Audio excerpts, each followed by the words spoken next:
యేసుక్రీస్తు వారి నామంలో చేరువచ్చిన అందరికీ నా వందనాలు. దేవుని యొక్క మహాకృపను బట్టి మనందరం ఈరోజు సజీవులుగా దేవుని యొక్క సన్నిధిలో మనం ఈ విధంగా కూర్చొనగలిగాం. కొన్ని మాటలు మనం ధ్యానించుకొని మనం దేవుని యొక్క ప్రార్థనలో విజ్ఞాపన చేయడానికి ప్రయత్నం చేద్దాం. మార్క్స్ వార్త 11వ అధ్యాయము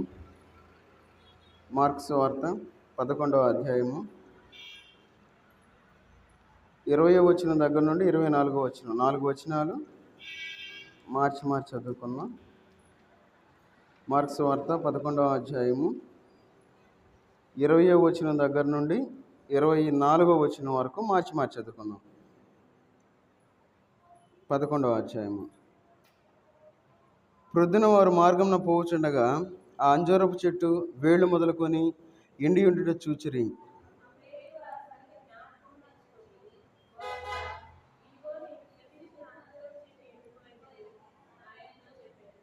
అందుకు యేసు వారితో ఇట్లా, నేను మీరు దేవుని యందు విశ్వాసం ఉంచుడి. ఎవడైనా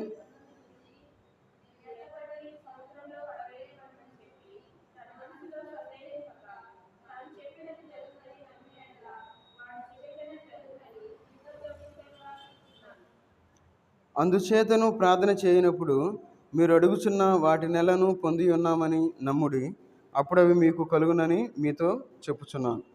ప్రార్థన చేసుకుందాం. మహోన్నతుడైన దేవా, సర్వాధికారి అయిన దేవా, నీకు వందనాలు తండ్రి. ఈ రాత్రికాల సమయంలోనైనా మీ పాసందులో చేరి మీ యొక్క వాక్యాన్ని ధ్యానించుకోవడానికి మీరు ఇచ్చిన కృపను బట్టి వందనాలు చెల్లించుకుంటూ ఉన్నా తండ్రి. చదవబడిన వాక్య భాగాన్ని మీరు దీవించి ఆశ్రయించండి తండ్రి. మాకు కావాల్సిన ఆత్మీయ ఆహారాన్ని మాకు దయచేయండి. మీకు ఆత్మను మాకు తోడుగా ఉంచి నడిపించమని యేసుక్రీస్తు వారి నామంలో ప్రార్థించి అడిగి వేడుకుంటున్నాం తండ్రి, ఆమేన్.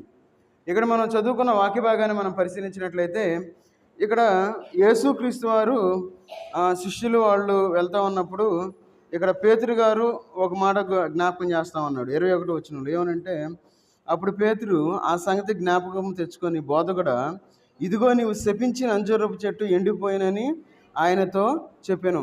యేసుక్రీస్తు వారు అంజూరపు చెట్టుని శపించారు. యేసుక్రీస్తు వారు అంజూరపు చెట్టుని ఎందుకు శపించారు? ఆయన ఆకలి కొని ఉన్నప్పుడు అంజూరపు చెట్టుకి కాయలు లేకపోవటం వల్ల ఆ యొక్క అంజూరపు చెట్టు శపించబడింది. ఆ శపించబడిన అంజూరపు చెట్టు ఎండిపోయిన స్థితికి వచ్చినట్లు ఇక్కడ చూస్తూ ఉన్నారు. అయితే పేతురు గారు ఏమంటా ఉన్నారు ఇక్కడ చూడండి. అక్కడ బోధకుడా, ఇదిగో నీవు శపించిన అంజూరపు చెట్టు ఎండిపోయినని ఆయనతో చెప్పాను. ఎప్పుడైతే మన జీవితంలో ఫలములు లేని జీవితాన్ని మనం జీవిస్తూ ఉంటామో, యేసుక్రీస్తు వారు మన యొక్క జీవితాన్ని శపిస్తారు అనే విషయాన్ని మనం గుర్తుపెట్టుకోవాలి. మనం దేవుని చేత శపించబడిన వారుగా ఉండకూడదు ఈ లోకంలో. అయితే ఇక్కడ అంజూరపు చెట్టు శపించబడినట్లు మనకు కనబడతా ఉంది, అంజూరపు చెట్టు ఎండిపోయినట్లు మనకు కనబడతా ఉంది. మరి మన జీవితంలో మనం శపించబడిన స్థితికి మనం వచ్చినట్లయితే మనం ఎండిన స్థితికి వెళ్ళిపోతామని మనం గుర్తించాలి. అయితే మనం ఈ లోకంలో విజయవంతమైన ప్రార్థనా జీవితానికి 4 మెట్లు మనకు ఉన్నాయి. ఈ 4 మెట్లలో మొట్టమొదటిగా విశ్వాసము అని మనం గుర్తుపెట్టుకోవాలి.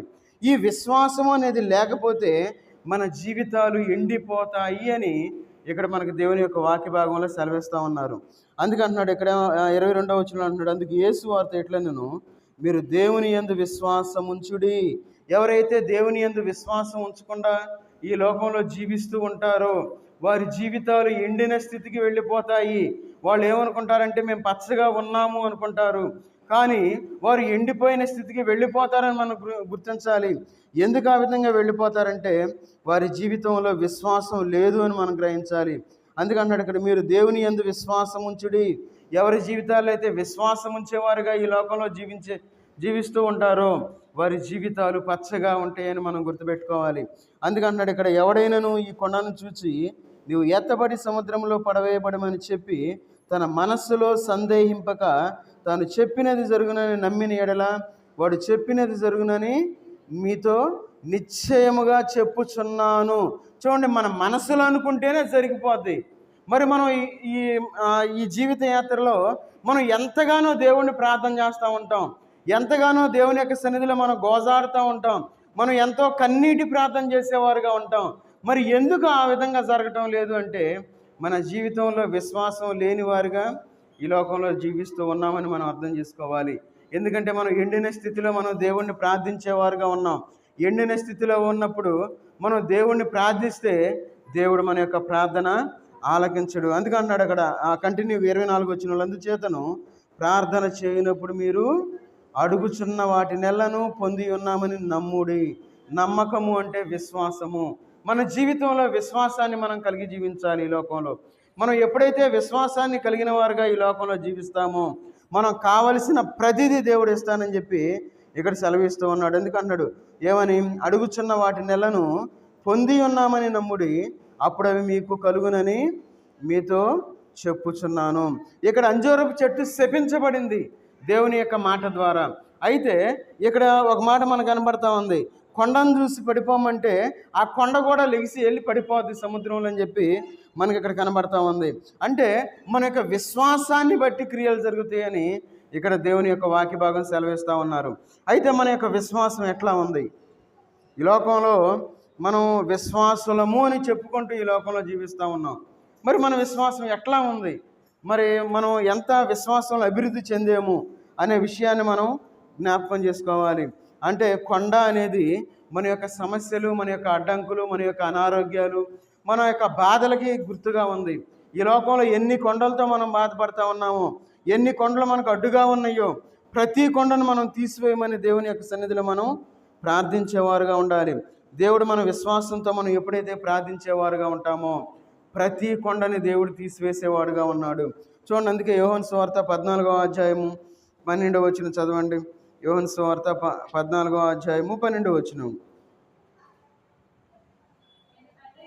నేను తండ్రి యొద్దకు వెళ్ళుచున్నాను గనుక నేను చేయు క్రియలు నా యందు విశ్వాసముంచువాడును చేయును, వాటికంటే మరి గొప్పయు అతడు చేయునని మీతో నిశ్చయముగా చెప్పుచున్నాను. దేవుడు ఏం చేశారు? యేసుక్రీస్తు వారు ఏం చేశారంటే తండ్రి దగ్గరికి వెళ్ళేటప్పుడు ఒక మాట చెప్తా ఉన్నారు. ఏమంటా ఉన్నారు చూడండి, నేను తండ్రి యొద్దకు వెళ్ళుచున్నాను కనుక నేను చేయు క్రియలు. ఎవరు చేసిన క్రియలు?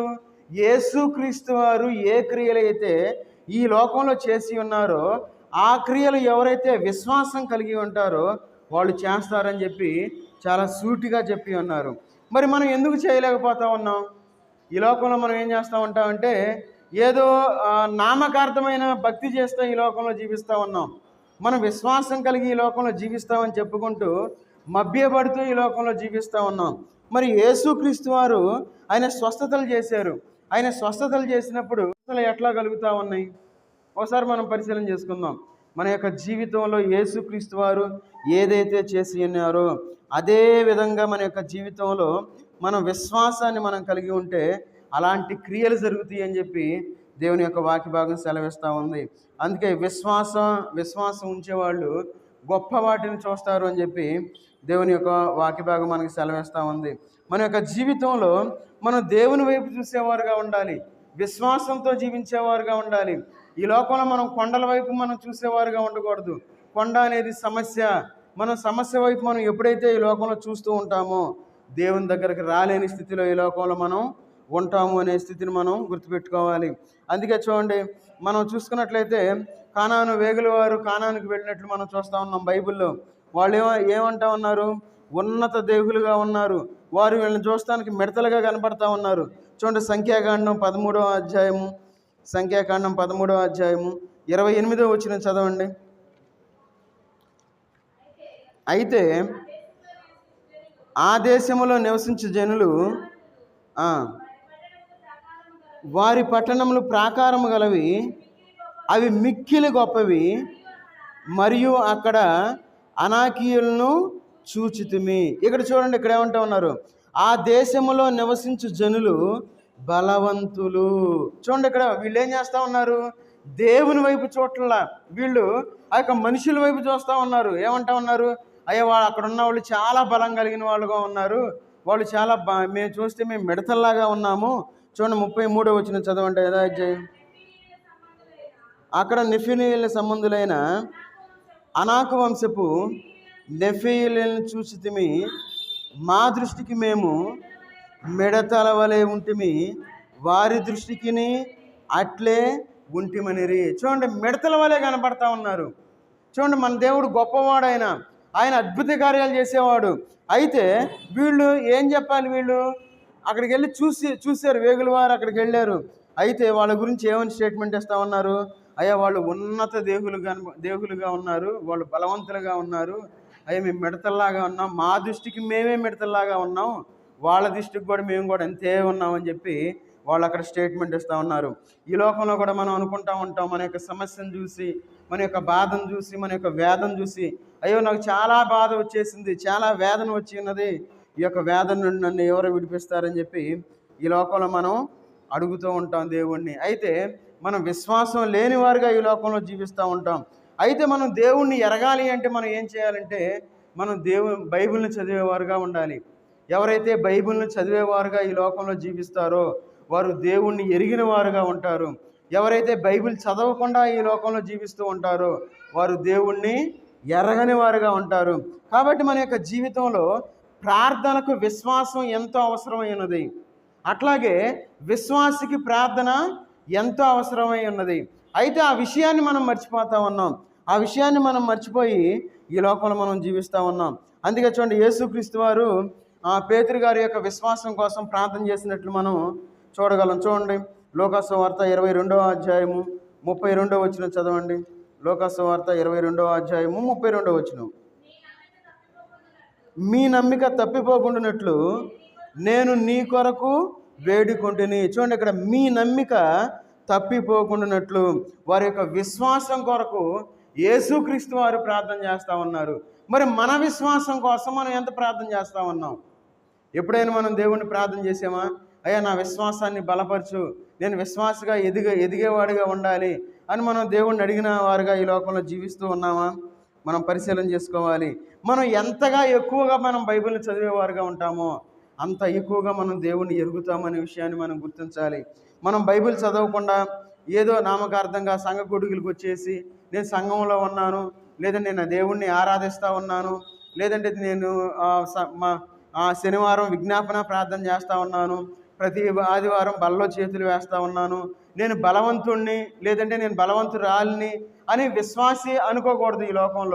ఈ లోకంలో మనం జీవించేటప్పుడు మనం ప్రార్థించేవారుగా ఉండాలి. మన యొక్క విశ్వాసం కోసం మనం దేవునికి ప్రార్థించేవారుగా ఉండాలి. కాబట్టి మన జీవితంలో విశ్వాసము అనేది చాలా ప్రాముఖ్యమైనదని చెప్పి దేవుని యొక్క వాక్య భాగం సెలవిస్తూ ఉంది. తర్వాత మన యొక్క జీవితంలో చాలా ముఖ్యమైనది ఏంటంటే క్షమాపణ, క్షమించేవారుగా ఉండాలి. ఈ లోకంలో ఎవరైనా ఒక మాట అన్నారంటే మనం ఎంత దూకుడు స్వభావాన్ని మనం కలిగి ఉంటామో, దూకుతాం, మనం ఎంతగా అదిరిపడతామో, ఎంతగా పెద్దగా అరిసేవారుగా ఉంటామో, ఎంతగా కోపగించుకునేవారుగా ఉంటామో.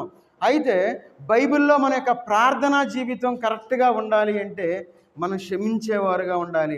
ఎప్పుడైతే మనం క్షమాపణ కలిగిన వారుగా ఈ లోకంలో జీవిస్తామో, చూడండి, మత్తయి సువార్త 6వ అధ్యాయము 12వ వచనం చదవండి. మత్తయి సువార్త 6వ అధ్యాయము 12వ వచనం.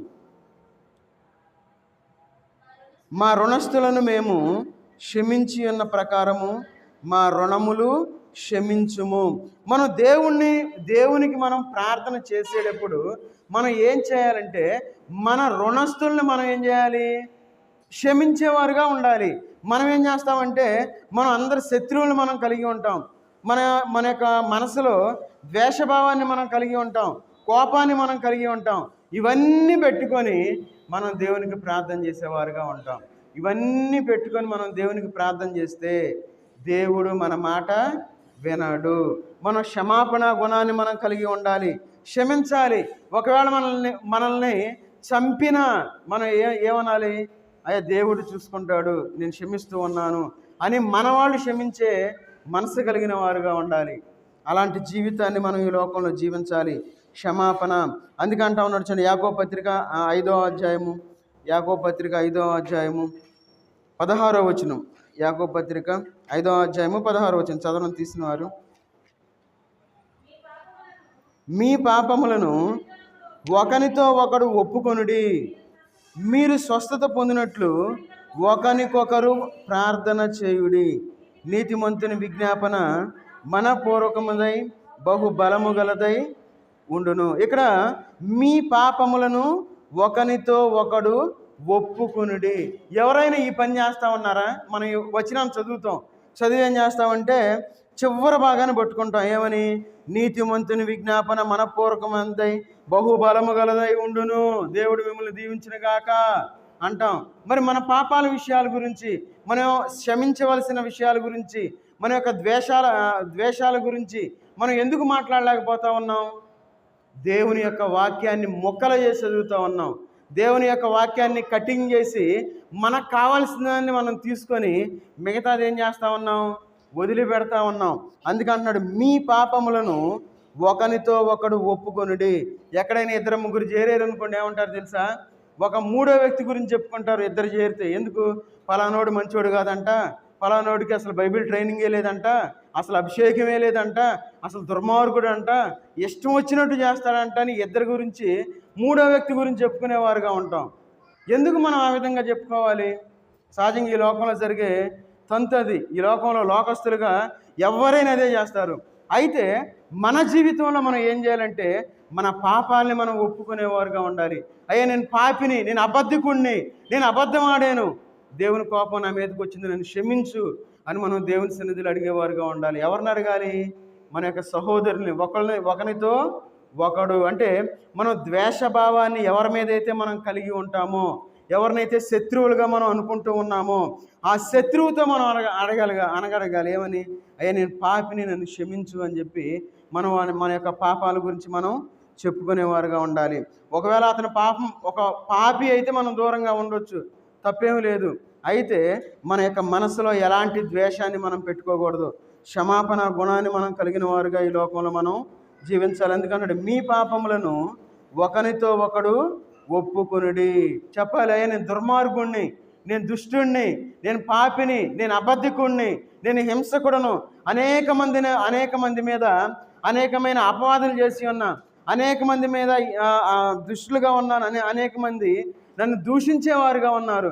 అలాంటి స్వభావాన్ని కలిగిన వాడుగా ఉన్నాను, అయితే నన్ను క్షమించు అని చెప్పి మనం ఒకరినొకరు మనం క్షమించుకునేవారుగా ఉండాలని చెప్పి దేవుని యొక్క వాక్య భాగం సెలవిస్తాం. ఎందుకంటే మీరు స్వస్థత పొందినట్లు అక్కడ మనకు ఒక కండిషన్ కనబడతా ఉంది. మన జీవితంలో స్వస్థత రావాలి అంటే మనం ఏం చేయాలి? క్షమాపణ అడిగేవారుగా ఉండాలి. ఆయనను క్షమించు అని మనం దేవుని సన్నిధిలో అడిగేవారుగా ఉండాలి.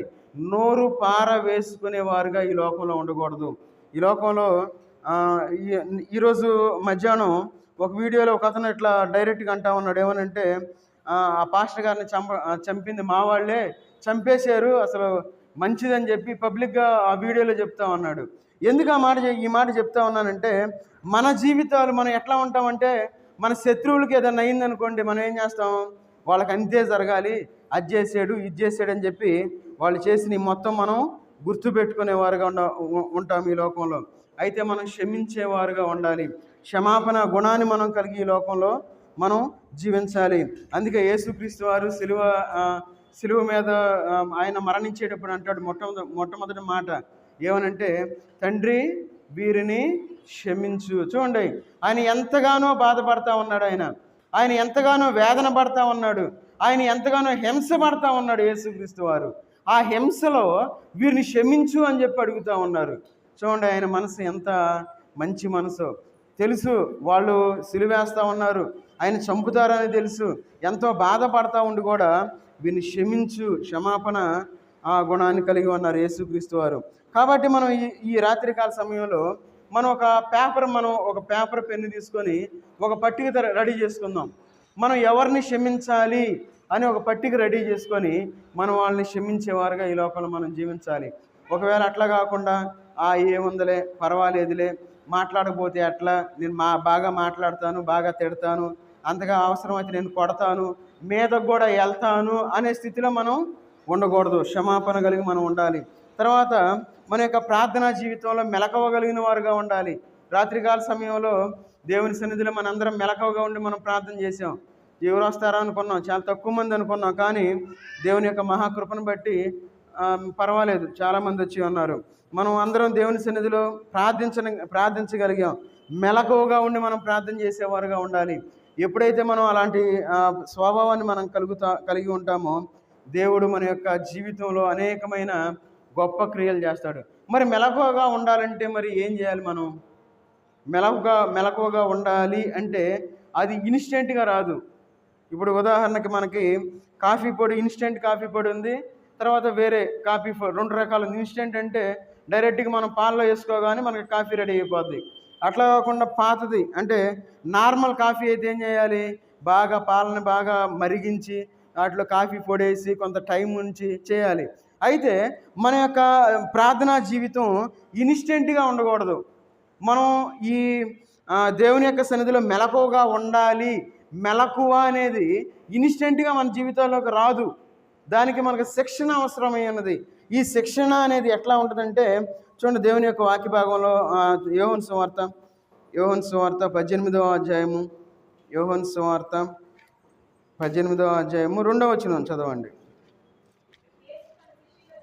యేసు తన శిష్యులతో పలుమార్లు అక్కడకు వెళ్ళుచుండువాడు కనుక ఆయన్ను అప్పగించి యోధాకును ఆ స్థలము తెలిసి ఉండెను. చూడండి, యేసుక్రీస్తు వారు తన శిష్యుల్ని రెడీ చేశాడు. ఎట్లా రెడీ చేశాడు? మెలకువగా ఏ విధంగా ఉండాలో యేసుక్రీస్తు వారితో పాటు వారిని తీసుకువెళ్ళి వాళ్ళకి శిక్షణ ఇచ్చాడు యేసుక్రీస్తు వారు. మన జీవితంలో మన శిక్షణ మనం కలిగి ఉండాలి. ఎందుకు మనం శిక్షణ కలిగి ఉండాలంటే మెలకువగా ఉండడానికి మనం శిక్షణ కలిగి ఉండాలి. ఎప్పుడైతే అలాంటి జీవితాన్ని మనం ఉదయాన్నే 4 గంటలకు మనం దేవుని సన్నిధిలో మనం గడిపేవారుగా ఉండాలి. ఎవరైతే అలాంటి అనుభవాన్ని ఎవరైతే కలిగి ఉంటారో వారి జీవితాలు ఎంతో ధన్యులు అని మనం చెప్పుకోవచ్చు. అలాంటి ధన్యతను మనం కలిగి ఉండాలి. ఎందుకంటే మన బిడ్డలు ప్రయోజకులు అవ్వాలి. మన బిడ్డలు డైరెక్ట్గా మన మాట వినమంటే వాళ్ళు వినరు. ఎందుకంటే మన యొక్క ప్రార్థన ద్వారా మనం వాళ్ళని మలుచుకోవాలి. ప్రార్థన ద్వారా మనం వాళ్ళని వంచేవారుగా ఉండాలి. ప్రార్థన ద్వారా వాళ్ళని మందిరానికి నడిపించేవారుగా ఉండాలి. మనం ఏమీ చేయకుండా ఈ లోకంలో వాళ్ళు మా పిల్లలు నా మాట వినాల్సిందే అని వాళ్ళ మీద పెద్ద పెద్దగా అరిసి రెంకిలేసి నువ్వు రా, నా మాట విను, నువ్వు ఉండు, చెయ్యి అన్నావు అనుకోండి, వాళ్ళు మన మాట అస్సలు వినరు. మనం దేవుని సన్నిధికి వచ్చి అరే అబ్బాయి రా, నువ్వు దేవుని సన్నిధిలో గడపాలి, దేవునిలో ఉండాలి అని మన బిడ్డలకి ఏం చేయాలి? శిక్షణ ఇచ్చేవారుగా ఉండాలి, మనతో తీసుకొచ్చేవారుగా ఉండాలి. అలాంటి అనుభవాన్ని మనం కలిగి ఉండాలి.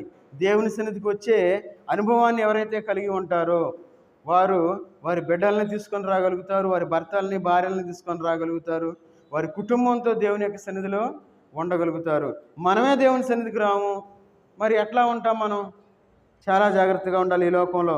అందుకే మనం ఈ లోకంలో మెలకువ కలిగి మనం ఏం చేయాలి? జాగ్రత్తగా ఈ లోకంలో మనం ప్రార్థించేవారుగా ఉండాలి. ఈ మెలకువ కలిగిన వాళ్ళు ప్రార్థన ఎట్లా చేస్తారంటే కొంతమంది అనుకుంటారు పండుకొని ప్రార్థన చేయొచ్చు అంటారు, కొంతమంది చేయకూడదు. కొంతమంది ఏమంటారంటే కాలు మీద కాలు వేసుకొని ప్రార్థన చేయొచ్చు అంటారు, చేయకూడదు. అంతే. కొంతమంది నడుచుకుంటా వెళ్తా చేయొచ్చు అంటారు, ఓకే 2 మాటలు చేసుకొని మనం వెళ్ళిపోతాం, ఓకే తప్పు అని నేను అన్ను, ప్రార్థన చేయొచ్చు. కానీ మన జీవితంలో మన యొక్క ప్రార్థన చూడండి, మత్తయి సువార్త 26వ అధ్యాయము, మత్తయి సువార్త 26వ అధ్యాయము 39వ వచనం చదవండి. 26:39.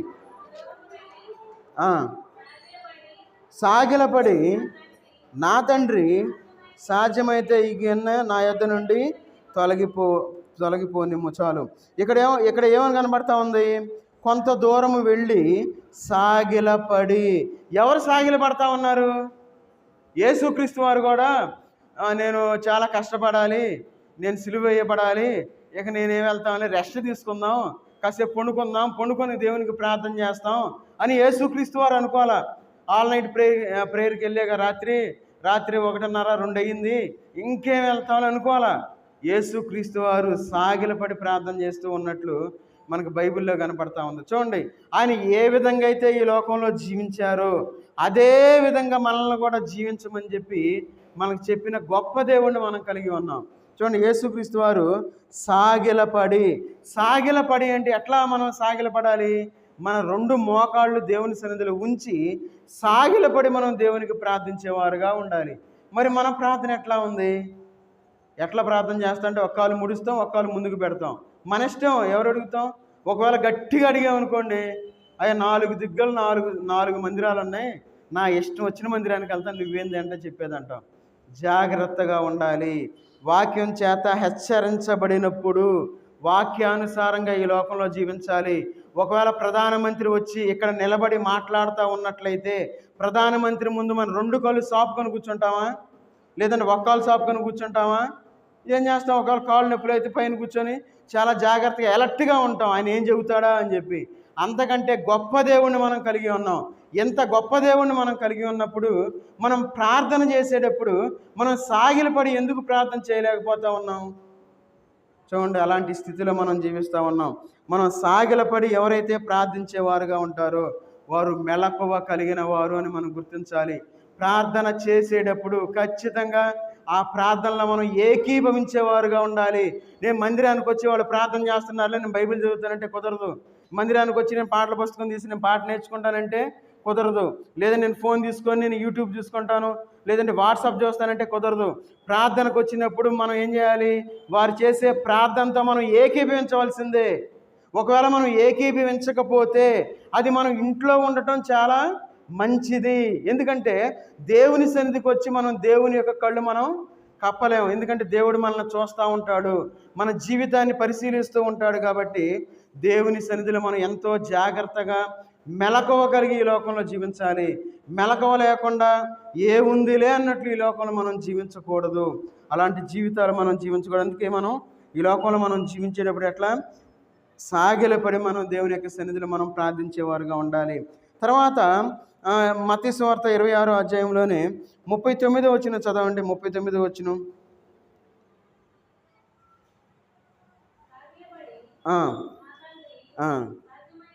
సాధ్యమైతే ఈగిన నా యొద్ద నుండి తొలగిపోనిమ్ము, అయినను నా ఇష్ట ప్రకారము కాదు నీ చిత్త ప్రకారమే కానిమ్మని ప్రార్థించెను.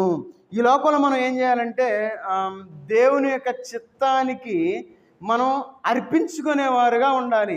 అంటే మనం అర్పించుకోవాలి, దేవునికి సరెండర్ అయ్యేవారుగా ఉండాలి. ఈ లోకంలో దేవుణ్ణి అడగాలి, అయ్యా నీ చిత్తం ఎట్లా ఉందో.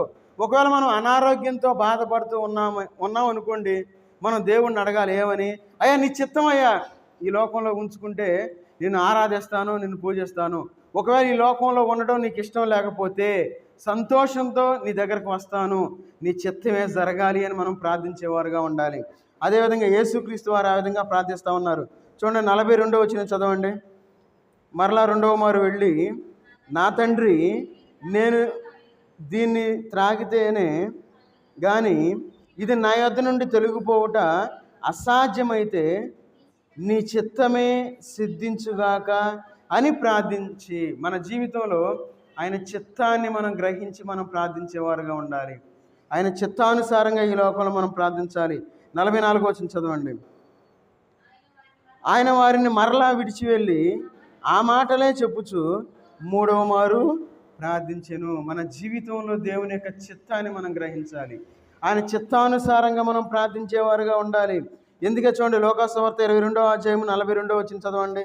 ఎప్పుడైతే మనం ఈ లోకంలో దేవుని చిత్తానుసారంగా మనం ప్రార్థించేవారుగా ఉంటామో అప్పుడు మన జీవితంలో ఏం జరుగుతుందో ఒకసారి మనం చూద్దాం. 22:42. తండ్రి, నీ చిత్తమైతే తొలగించుము, అయినను నా ఇష్టము కాదు నీ చిత్తమే సిద్ధించును గాక అని ప్రార్థించెను. అప్పుడు పరలోకము నుండి ఒక దూత ఆయనకు కనపడి ఆయనను బలపరచెను. చూడండి, మన జీవితాలు బలపరచబడాలి అంటే దేవుని చిత్తానుసారంగా మనం ప్రార్థించాలి. దేవుని చిత్తానుసారంగా మనం ప్రార్థిస్తే అప్పుడు మనం బలపరచబడతాం. అయ్యా, ఒకవేళ ఈ లోకంలో దేవుని సేవ చేయటం దేవుని చిత్తం అనుకుందాం. అయితే దేవుని సేవ ఏ విధంగా జరిగించాలి అని మనం ప్రార్థించాలి. అట్లా కాకుండా అయ్యా నాకు ఒక మార్గం చూపించు, నాకు ఒక ద్వారం చూపించు, నాకు ఒక పని చూపించు, నేను పని చేస్తానని మనం ఈ లోకంలో అన్నాం అనుకోండి, దేవుడు ఏం చేస్తాడంటే కాళ్ళు ఎరగొడతాడు. చాలామంది దైవ సేవకుల విషయంలో నేను అదే గమనించా. ఎందుకంటే దేవుని మాట వినకుండా వారు లోకంలో కలిసిపోయినప్పుడు వారు ఖచ్చితంగా కాళ్ళు విర్రగొట్టుకున్న స్థితిలో ఉన్నారు. చాలామంది జీవితాల్లో నేను చూశాను అది. కాబట్టి మనం ఆయన చిత్తానుసారంగా మనం ప్రార్థన చేస్తే మన యొక్క జీవితాలు బలపరచబడతాయి. మన మందిరం లేదంటే సంఘంలో ఒక బాధ్యతను మనం కలిగి ఉండాలి. ఆ బాధ్యతలో మనం సాగిపోయేవారుగా ఈ లోకంలో మనం జీవించాలి. మన ఇష్టానుసారంగా ఈ లోకంలో జీవిస్తే ఎలాంటి ఉపయోగం లేదు. చూడండి అక్కడ, ఆయన అప్పుడు పరలోకము నుండి ఒక దూత ఆయనకు కనపడి ఆయనను బలపరచెను. చూడండి అక్కడ, దేవుడు దూతను పంపించి మనల్ని బలపరిచేవాడుగా ఉన్నాడు. ఎప్పుడు? ఆయన చిత్తానుసారంగా మనం ప్రార్థన చేస్తే. మరి మనం దేవునికి ప్రార్థన, ఆయన చిత్తానుసారమైన ప్రార్థన అంటే ఏంటి? ఒకసారి మనం అనుకుందాం. అసలు పరీక్షలు ఏం చదవకుండా నేను స్టేట్ ఫస్ట్ రావాలని మనం ప్రార్థన చేసామనుకోండి, అది దేవుని చిత్తానుసారమైన ప్రార్థన. అది సహజంగా మనం చేసే ప్రార్థనలు అంతే ఉంటాయి. అసలు మన మన పిల్లలు ఏం చదవరు, చదవకుండా వాళ్ళు స్టేట్ ఫస్ట్ రావాలి, ఏం చదవకుండా మంచి ఉద్యోగం రావాలి, ఏమి చేయకుండా వాళ్ళు ఆశీర్వదించబడాలి. ఎట్లా ఆశీర్వదించబడతారు? మనం దేవుని సన్నిధికి రావాలి, దేవుని చిత్తాన్ని మనం తెలుసుకోవాలి, ఆ చిత్తానుసారంగా ఈ లోకంలో మనం జీవించాలి, జీవిస్తూ మనం దేవుణ్ణి అడిగేవారుగా ఉండాలి. మరి మనం ఇవన్నీ చేయకుండా ఈ లోకంలో జీవిస్తూ మన ఇష్టానుసారంగా ఈ లోకంలో జీవిస్తూ మనం ఏం అడుగుతాం? అయా అన్ని కావాలి, అది కావాలి, ఇది కావాలి అని దేవుణ్ణి అడిగితే అది దేవుని యొక్క చిత్తానుసారం కాదు. ఒకవేళ నేను దేవుని ప్రార్థన చేయొచ్చు, ఏమని? అయ్యా నేను ఆంధ్రప్రదేశ్ సీఎంని అవుతానని చెప్పి నేను ప్రార్థన చేశాను అనుకోండి, అది దేవుని చిత్తమా? కాదు. దేవుని చిత్తం ఏంది? దేవుని యొక్క పనిలో ఉండాలని చెప్పి ఆయన చిత్తం. కాబట్టి ఆయన నిలబెట్టుకున్నాడు, అదే పనిలో నేను ఉండాలి.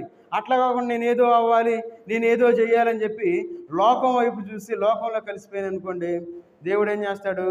మనకున్న బలాన్ని తీసివేస్తాడు అని చెప్పి దేవుని యొక్క వాక్య భాగం సెలవిస్తాం. కాబట్టి మనం దేవుని యొక్క చిత్తాన్ని మనం తెలుసుకునేవారుగా ఉండాలి. చూడండి, మొదటి యోహాను పత్రిక 5వ అధ్యాయము, మొదటి యోహాను పత్రిక 5వ అధ్యాయము 14వ వచనం తీసినవారు చదవండి. ఆయన్ని బట్టి మనకు కలిగిన ధైర్యం ఏదనగా, ఆయన చిత్తానుసారముగా మనమేది అడిగినను ఆయన మన మనవి ఆలకించునదియే. ఎప్పుడైతే ఆయన చిత్తానుసారంగా ఈ లోకంలో మనం దేవుణ్ణి అడుగుతామో, అందుకంటున్నాడు ఆయన చిత్తానుసారముగా మనము ఏది అడిగినను ఆయన మన మనవి ఆలకించినదే. మనం దేవుని చిత్తానుసారంగా మనం ఏది అడిగినా ఇచ్చే దేవుడు మన దేవుడు. ఆయన చిత్తానుసారంగా ఈ లోకంలో మనం జీవించేవారుగా ఉండాలి. అందుకే మనం దేవుణ్ణి నమ్మాలి, దేవుణ్ణి నమ్మి ఆయన చిత్తానుసారంగా మనం అడిగేవారుగా ఉండాలి. దేవుడిని నమ్మకుండా అయ్యా యేసయ్యా నీకు వందనాలు అని మనం దేవుడిని అన్నాం అనుకోండి, ఉపయోగం లేదు. మనం మారు మనసు అనుభవాన్ని కలిగి ఉండాలి, మనం రక్షణ అనుభవాన్ని మనం కలిగి ఉండాలి, దేవుని సన్నిధిలో మనం ఉండే అనుభవాన్ని మనం కలిగి ఉండాలి, దేవుని యొక్క సన్నిధిలో వేరు పారిన వారుగా ఉండాలి, స్థిరపరచబడిన వారుగా ఉండాలి. మనం సహజంగా ఈ లోకంలో ఏం చేస్తామంటే, చాలామంది అనుకుంటారు ఏ మందిరమైనా ఒకటే అనుకుంటారు, ఏ సంఘమైనా ఒకటే అనుకుంటారు, స్థిరత్వం లేని వాళ్ళు ఆ విధంగా అనుకుంటారు. మనం స్థిరత్వాన్ని కలిగి మనం ఫలించేవారుగా ఉండాలి. మన జీవితాలు ఫలించలేకపోతా ఉన్నాయంటే దానికి కారణం 100కి 100% కారణం ఏంటంటే మనం స్థిరత్వం లేని వారుగా ఉన్నాము అని మనం గ్రహించాలి. మన ఆత్మీయ స్థితి ఎక్కడ మొదలైంది? మన తల్లిదండ్రులు ఎక్కడి నుండి వచ్చారు? వాళ్ళ యొక్క మందిరం ఎక్కడ? వాళ్ళు ఎక్కడి నుండి పుట్టుకొచ్చారు అనే విషయాన్ని మనం గ్రహించాలి. అట్లా కాకుండా నాకు మీసాలు వచ్చినాయి, నాకు గడ్డాలు వచ్చినాయి, నేను ఎటైనా పోతాను, దేవుని వాక్యం అని చెప్పి ఈ లోకంలో మనం అనుకునే స్థితిలో మనం జీవించకూడదు. మనకి మీసాలు వచ్చినా గడ్డాలు వచ్చినా మనకి పెళ్ళైనా మన కుటుంబాన్ని మనం విడిచిపెట్టేవారుగా ఉండకూడదు. మన కుటుంబానికి మన ఇంటికి మనం వచ్చేవారుగా ఉండాలి.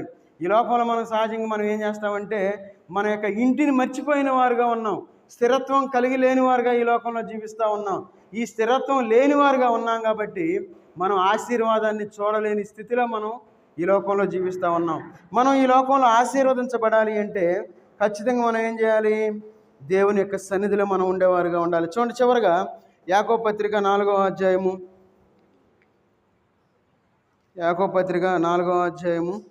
3వ వచనం చదవండి.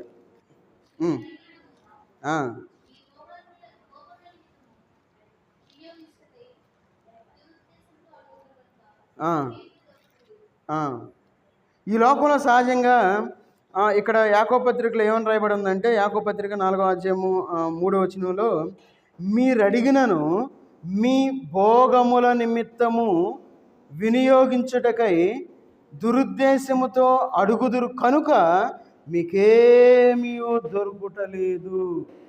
ఈ లోకంలో సహజంగా మనం ఏం చేస్తామంటే మన యొక్క ఆత్మీయ స్థితిని మనం మర్చిపోతాం. ఈ లోకంలో మన కుటుంబాన్ని మనం మర్చిపోతాం. ఈ లోకంలో ప్రతి విషయం మనం దేవుడిని ఏమని అడుగుతామంటే దేవుడిని అన్నీ ఇయ్యి అని అడుగుతాం. మనం పాపులుగా ఈ లోకంలో జీవిస్తూ ఉంటాం. మన పాపాలు తీసివేయమని మనం దేవుడిని అడగం. మన దోషాలను మనం తీసివేయమని దేవుడిని అడగం. అయ్యా నీ చిత్తం ఏమైంది అని మనం దేవుడిని అడగం. మనం ఈ లోకంలో ఏమని చేస్తామంటే మన యొక్క ప్రార్థన, అయ్యా నువ్వు ఇయ్యయ్యా, నాకు అది ఇయ్యి, నాకు ఇది ఇయ్యి, వాళ్ళు అట్లా ఉన్నారు వీళ్ళు ఎట్లా ఉన్నారు అని చెప్పకపోయినా మన మనసులో మనం ఏం చేస్తాం, అయ్యా నాకు అది కావాలి, నాకు ఇది కావాలి అని దేవుణ్ణి అడిగేవారుగా ఉన్నాం. అందుకే ఇక్కడ అంటా ఉన్నారు ఏమని, మీరు అడిగినను మీ భోగముల నిమిత్తము వినియోగించుటకై దురుద్దేశముతో అడుగుదురు. మనం దురుద్దేశం కలిగి ఉన్నాం. మనం దురుద్దేశము ఈ లోకంలో మనం జీవించేటప్పుడు మన యొక్క ఉద్దేశాలు మంచిగా ఉండాలి. ఎవరైతే దురుద్దేశాన్ని కలిగి ఉంటారో ఈ లోకంలో వారి యొక్క ప్రార్థన దేవుడు వినడు. మనం మంచి ఉద్దేశాన్ని మనం కలిగి ఉన్నట్లయితే దేవుడు మన యొక్క ప్రార్థన ఆలకించేవాడుగా ఉన్నాడు. కాబట్టి ఈరోజు మనం 4 మాటలు మనం నేర్చుకున్నాం. మన యొక్క విజయవంతమైన ప్రార్థనా జీవితానికి మన విశ్వాసాన్ని మనం కలిగిన వారుగా ఉండాలి. మన యొక్క విశ్వాసం కోసం మనం దేవుని ప్రార్థించేవారుగా ఉండాలి. కాబట్టి మన విశ్వాసం మన యొక్క విశ్వాసం ఏ విధంగా ఉంది అని మనం చూసుకొని, ఒకవేళ మన విశ్వాసం బలహీనంగా ఉంటే మనం కొట్టుకొని వెళ్ళిపోతాం. నిన్న ఒక ఈ భూకంపం ఒకటి వచ్చింది, చూసారు లేదా మీరు? ఈరోజు ఉదయం చూశాను. మయన్మార్ అక్కడ ఆ ప్రాంతంలో 7.7 తీవ్రతతో వచ్చింది. పెద్ద పెద్ద బిల్డింగ్లు జస్ట్ కొన్ని సెకండ్లో కూలిపోయినాయి. కొన్ని వేల మంది చనిపోయారు. చూడండి, వాళ్ళు ఎప్పుడు అనుకోవాలా ఈ విధంగా మేము మరణిస్తామని అనుకోవాలా. కానీ చూడండి, మరణము అనేది ఏ విధంగా వచ్చింది అంటే ఆ క్షణాల్లో మాయమైపోయారు అంతే. మన జీవితంలో దేవుడు మనల్ని కాపాడుతూ ఉన్నాడు. ఆయన మనకి రక్షణగా ఉన్నాడు. ఆయన మనల్ని పోషిస్తూ ఉన్నాడు. ఆయన మనల్ని నడిపిస్తూ ఉన్నాడు. ఎంత ప్రేమ కలిగిన దేవుణ్ణి మనం మన యొక్క అవిశ్వాసం మనం ఎందుకు తీసుకురావాలి? విశ్వాసంలో మనం ఎదిగేవారుగా ఉండాలి. తర్వాత మనం క్షమాపణ కలిగిన వారుగా క్షమించాలి. ఒకవేళ ఈ రాత్రి ఈ క్షణం మనం చనిపోయామనుకోండి, ఏమవుతాం? చక్కగా తీసుకెళ్ళి పెట్టిలో పెట్టి తీసుకెళ్ళి రేపు పడేస్తారు. మనల్ని ఎంత ప్రేమించినా సరే రేపుడికి 2 అంటారు అంతే. రేపు సాయంత్రానికి ఉండగొట్టి తీసేయండి రా అంటారు అంతే. ఎంత ప్రేమించేవారైనా అలాంటి జీవితం మన జీవితం. మనం అనుకుంటాం మనం బ్రతికున్నంత వరకే నా బిడ్డ, లేదంటే నా కొడుకు, నా కుమార్తె, లేదంటే నా తల్లి, నా తండ్రి, ఇవన్నీ బంధాలు ఎక్కడి వరకు అంటే మనం జీవంతో ఉన్నంత వరకే. కాబట్టి మనం క్షమాపణ మనం కలిగి ఉండాలి. తర్వాత మనం మోకాళ్ళ ప్రార్థన అనుభవాన్ని మనం కలిగి ఉండాలి. తర్వాత మనం దేవునికి సమర్పణ జీవితాన్ని మనం కలిగి ఉండాలి. కాబట్టి ఈ 4 విషయాల గురించి మనం ప్రార్థన చేద్దాం. ఈ 4 విషయాలు మనం క్లుప్తంగా మనం ప్రార్థన చేసుకొని ఈరోజు 9 గంటలకు మనం క్లోజ్ చేసుకుందాం. ఇంకా 20 నిమిషాలే ఉంది. కాబట్టి సమయాన్ని గ్రహించి చాలా క్లుప్తంగా 4 విషయాలే.